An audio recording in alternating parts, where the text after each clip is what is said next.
Good afternoon. It's July 17, 2024. Peace is a part to the prosperity of a nation. Let peace reign. On the news this afternoon, suit against affected rivers lawmakers resumes in Port Harcourt. Governor Fubara warns commissioners, others against violating Procurement Act.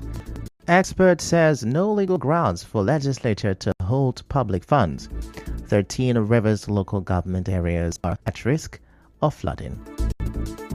And on the foreign scene, cyanide confirmed in Bangkok hotel deaths. I'm Ichiku Moyele with the news. We talk about everything. 92.3 Nigeria Info. Now, the suit instituted by Boots Party in River State challenging the eligibility of Martin Amehule and 25 other lawmakers who defected to the APC is currently ongoing at the Federal High Court in Port Harcourt. Recall that the suit was adjourned to today to enable the PDP resolve its issue of legal representation. Recall that on 28 June, when the matter was mentioned, two senior advocates of Nigeria, Joshua Musa and Rashak Gold, announced their appearance for the PDP. As you may know, the issue of representation must be resolved before the court can hear the suit brought by Boot Party and civil society organizations, CSOs. The CSOs are asking the court for the judicial interpretation of the defection of the Martin Amehule-led lawmakers from the PDP to the APC. Moving on, River State Governor Siminalayi Fubara has warned that commissioners and permanent secretaries who violate the Procurement Act will be held responsible. Governor Fubara gave a charge during the Public Procurement Enlightenment Workshop organized by the River State Bureau of Public Procurement in Port Harcourt yesterday. Governor Fubara, who was represented by the Secretary to the State Government, Tammy Danagogo, charged members of the State's Executive Council to abide by the Public Procurement Law. In the meantime, the River State Chairman, Chartered Bankers of Nigeria, Joko Nwachukwu, says there are no financial regulations that empower the legislature or any arm of government to hold public funds. It comes 2 days after the Martin Amehule-led River State House of Assembly placed an embargo on public spending until Governor Fubara represents the 2024 appropriation bill before it. Speaking on Nigerian FM's Hard Fact, Mr. Nwachukwu said only authorized signatories to the State Consolidated Revenue Account can issue such directives. The governor, he has to look at the financial regulations and the law. There is nothing, the public financial regulations in Nigeria, not only in River State, that says that any arm of the government will just decide to shut down expenditure. There is nothing like that. There is no sentence like that in our financial regulations. There is what we call the confidentiality principle in banking, and that principle is such that it's only the signatories to an account, to a bank account, that can give instructions for transactions to take place in that bank account. Of course, you know that the bank cannot transact verbally. Mr. Nwachukwu also clarified that the other arms of government can only render parliamentary approval and oversight to the public finance regulation. With regards to the management of the Consolidated Revenue Fund account, the public regulations provides that there should be a parliamentary approval and oversight. And parliamentary approval here means budget approval. And after budget, the oversight is like an audit process where the members of the parliament go out to check whether what is contained in the budget is actually what is the reality outside there. And if there is a variance, we note it and pick it as an exception and credit the relevant government agency. Recall that yesterday, the Victor Okojobo-led Rivers State House of Assembly had asked the general public to disregard the directives by the Martin Amehule-led faction barring the state governor from spending public funds. In another development, the River State High Court has restrained the state chapter of the PDP from holding or carrying out its congress in the state or any other venue scheduled for 27 July 2024 or any other date. In an interim injunction on Tuesday, the presiding judge, Sobere Biambo, also restrained the PDP in the state or its agents from taking decisions or giving directives to further extend the already expired tenure of the last state, local government and ward executive officers of the PDP in River State. The matter has been adjourned to the 19th of July. Away from that, the murder trial of the dismissed police officer Amos Galadima, accused of killing a father of three, Alafuro Peterside, continued on Tuesday in Port Harcourt. Recall that the dismissed police officer was said to have shot and killed Mr. Peterside at a lounge on Stadium Road on August 3, 2023.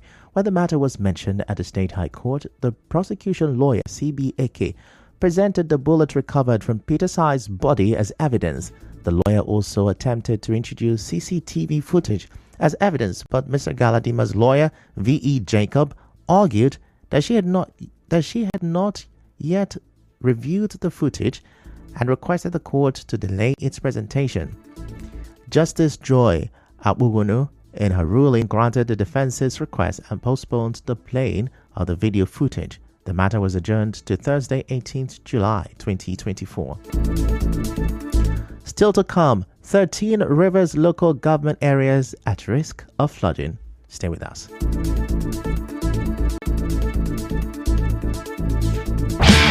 Expert views and opinions, informed analysis, and we'll take your views on Talking Figures 92.3 Nigeria Info.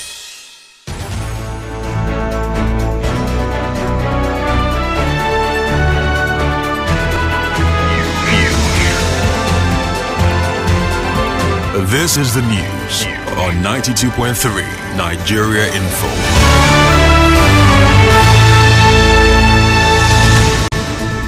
You're welcome back, and now the rest of the news. The National Emergency Management Agency, NEMA, has warned of major floods in certain local government areas of Rivers State. Zonal Director of the agency, Babatunde Adebiyi, made this known during a workshop in Port Harcourt. He said the agency is working to prepare the areas for the coming flood.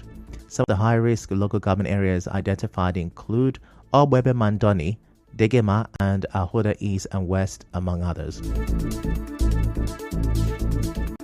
In other news, some motorists operating along the Rumokoro-Iguruta axis of Ikwere Road in Port Harcourt metropolis have expressed worry over the increasing number of potholes. They told our correspondent that if the road is not repaired, it may cause accidents on the road. The motorists, while urging the government to rehabilitate the road, also said they now frequent mechanic workshops due to the effect on their vehicles. Government should try to, at least, if they cannot totally rehabilitate the road, they should see how to close up the potholes for easy transportation. If pothole too much for road, it could affect the vehicle, because any vehicle where they enter pothole from time to time, either the tire go get issue or the bolt joint go get issue. And to replace all this for motor, hard this time around. With all these potholes, then they need to find way to fill them so that motor go dey pass. Because all these our people, the way they sell market, no motor no go fit break, go jam. Potholes full for this road. Market women full for main road. They no dey enter inside market. So motor fit enter that pothole, mistakenly go jam them. Put the pothole, put them in order. It affects us, we be drivers. So make government just help us and come and patch the roads so that we can be able to pass motor freely.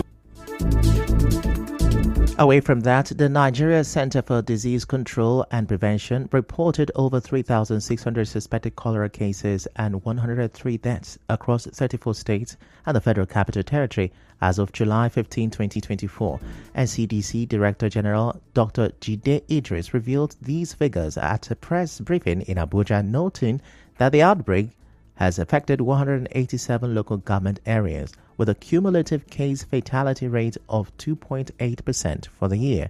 Children aged 5 years old are reported to be predominantly affected. In business, the International Monetary Fund, IMF, has cut its forecast for Nigeria's economic growth in 2024 to 3.1%. The downgrade is contained in the new July 2024 World Economic Outlook report published on Tuesday. The IMF cited a weaker growth recorded in the first quarter of the year as reason for the new forecast. In entertainment, Nigerian music superstars Davido, Burna Boy, and Wizkid have received the highest nominations for the 2024 Africa Art Entertainment Award. Davido was nominated in 12 categories, followed by Burna Boy with 10 nominations, while Wizkid was nominated in 7 categories. In sports, Chelsea have begun disciplinary proceedings against midfielder Enzo Fernandez after he posted a video on social media that the French Football Federation included an alleged racist and discriminatory chant.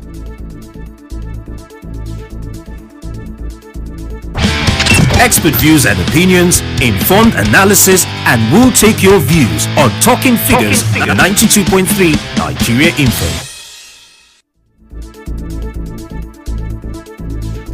And now the international scene, a cyanide poisoning caused the deaths of 6 foreigners whose bodies were found in a room in a plush Bangkok hotel. Thai authorities, which made this known, said the suspected killer was among the dead. The police at a hospital said traces of the rapid-acting deadly chemical were found during autopsies of the bodies and on drinking glasses and a teapot in the room at the luxury Grand Hyatt Erawan Hotel, where the dead were discovered yesterday night.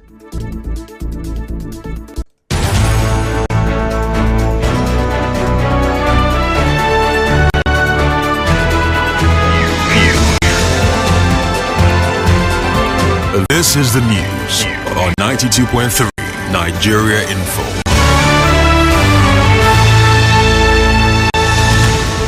That's a wrap on the news this afternoon. Before we go, let's have a look at the major stories.